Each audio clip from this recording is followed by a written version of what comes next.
मौजूदा दौर में स्वास्थ्य, शिक्षा और नौकरी 3 ऐसे बड़े मुद्दे हैं जो हमेशा ही चर्चा का विषय बने रहते हैं और जिनमें सबसे ज्यादा चुनौतियों का सामना सरकार और जनता दोनों को ही करनी पड़ती है। देश में शिक्षा ग्रहण करने के बाद की भी नौकरियों की क्या स्थिति है, ये तो आए दिन होने वाले छात्र प्रदर्शन से हम देखते हैं। इसके साथ ही शिक्षा और नौकरी का पूरा मूल इसी बात से निकल कर आ जाता है कि भारत में 100 बेरोजगार हैं तो उनमें 83 लोग युवा हैं, जिसका दर 65.7% है। दूसरी ओर यदि स्वास्थ्य मैनेजमेंट प्रणाली की बात करें तो देश में करोड़ों चिकित्सक और चिकित्सीय संस्थान ऐसे हैं जो या तो अमानवीय हैं या तो खुद को डॉक्टर कहे जाने वाले झोला छाप डॉक्टरों के द्वारा संचालित हैं। यही वजह है कि अस्पतालों की व्यवस्था पूरी तरह चरमरा चुकी है, जहां न तो गरीब को बेहतर चिकित्सा प्रदान की जाती है और न ही अस्पतालों में इन्हें कोई मूलभूत सेवा का कोई प्रबंध है। खुद मानगो क्षेत्र में दर्जनों बार अस्पताल के नाम पर व्यवसाय चल रहे हैं, जिनका काम गरीबों और मध्य वर्ग के लोगों से इलाज के नाम पर उनकी मेहनत की कमाई लूटना है, जहां ना तो कोई सुविधा होती है और न ही साफ सफाई का कोई प्रबंध। ऐसे में देश के चौथे स्तंभ के दायित्व को निभाते हुए न्यूज 5am की टीम ने मानगो क्षेत्र के बहुत ही प्रतिष्ठित चिकित्सा संस्थान की सच्चाई दर्शकों के सामने लाने के लिए एक छोटी सी प्रयास की।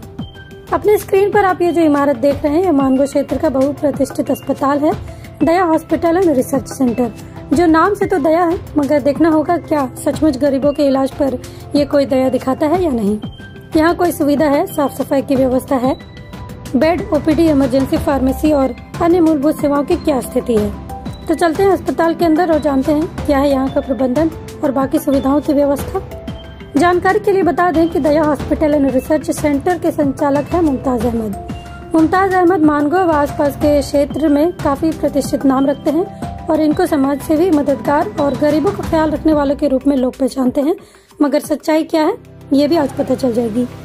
जैसे ही हमने अस्पताल के अंदर प्रवेश किया तो हमारी सोच से विपरीत यह अस्पताल साफ सफाई के मामले में उच्च स्तर पर पाया गया।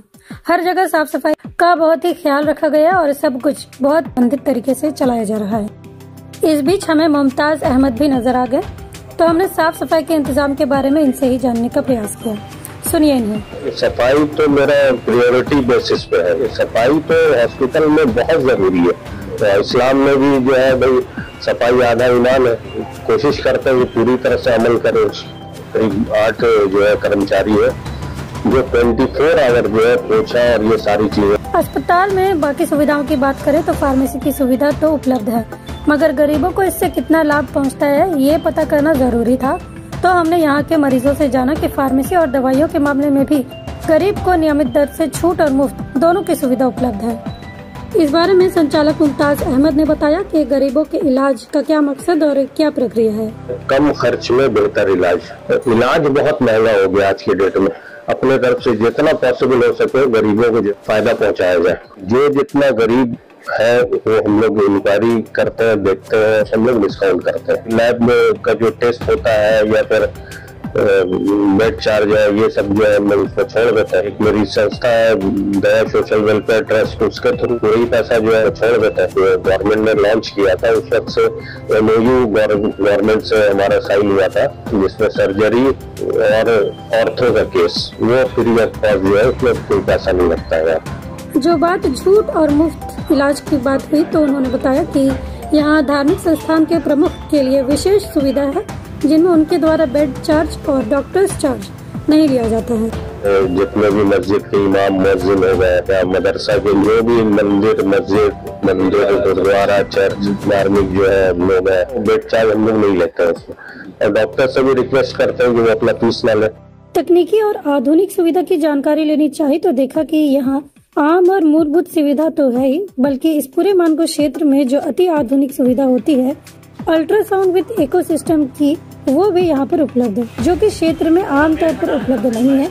कम से कम गरीबों के लिए तो उपलब्ध नहीं है, लेकिन दया हॉस्पिटल एंड रिसर्च सेंटर में गरीबों के लिए विशेष दर पर छूट और मुफ्त सुविधा, दवाई, बेड चार्ज, डॉक्टर्स भी सब में छूट रखी गई है। सुविधा ऐड किया अल्ट्रासाउंड, इको भी है। इसमें हार्ट से रिलेटेड कुछ प्रॉब्लम होगा तो उसमें जो है डायग्नोस हो जाएगा। मानगो में तो नहीं है, अभी होगा भी तो लोगों को मालूम नहीं है। और आसपास के भी जो लोग हैं कराना चाहते हैं तो यहाँ पे हमारे स्पेशलिस्ट है doctor Alimuddin Khan, same day में रिपोर्ट उनको मुहैया कराते हैं।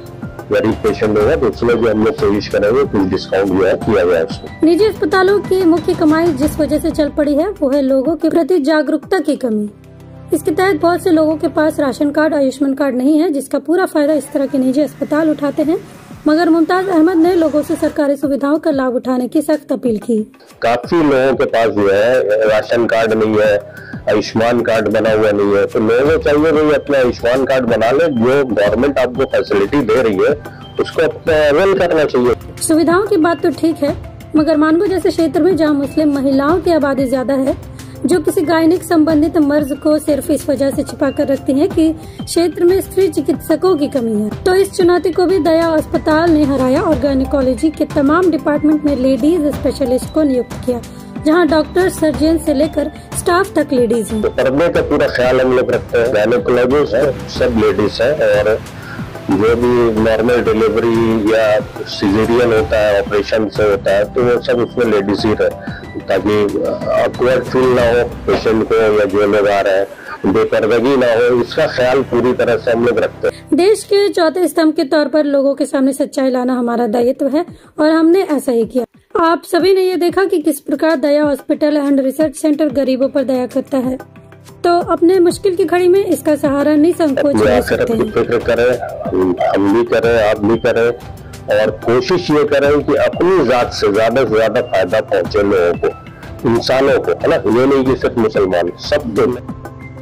तो मैं ये न्यूज़ 5 AM का और आपकी टीम का तहे दिल से शुक्रिया अदा करना चाहता हूँ कि आप आए और आप लोगों ने जो है यहाँ ये देखा, और जो मेरे से बात हुई वो कम से कम आवाम तक पहुंचेगी, मैं उम्मीद करता हूँ। बहुत बहुत शुक्रिया।